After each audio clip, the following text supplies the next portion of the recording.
Kembali bersama kami di Kompas Petang, Saudara. Wakil Presiden terpilih Gibran Rakabuming Raka angkat bicara soal pernyataan Sekjen PDI Perjuangan Hasto Kristianto yang meragukan ucapan Gibran atas rencana pertemuan Presiden Jokowi dan Ketua Umum PDI Perjuangan Megawati Soekarnoputri. Bahkan ia bilang sering dibohongi Gibran. Gibran menilai bahasa Hasto selalu meresahkan dan terus berpikiran negatif.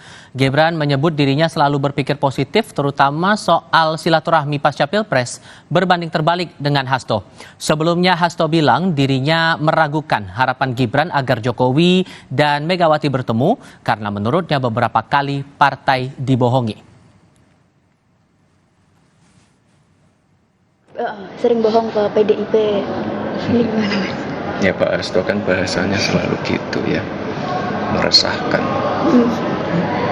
Tapi apakah keinginan Mas Aldi itu nanti bisa terwujud, Mas, untuk Pak Jokowi dan Bu Mega ketemu? Ya, kalau saya selalu berpikir positif.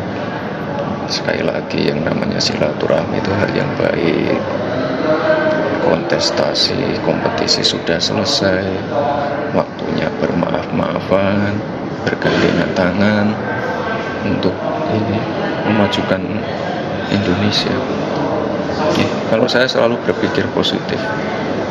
Kalau teman-teman media tanya ke Pak Hasto, ya pasti tone-nya negatif terus.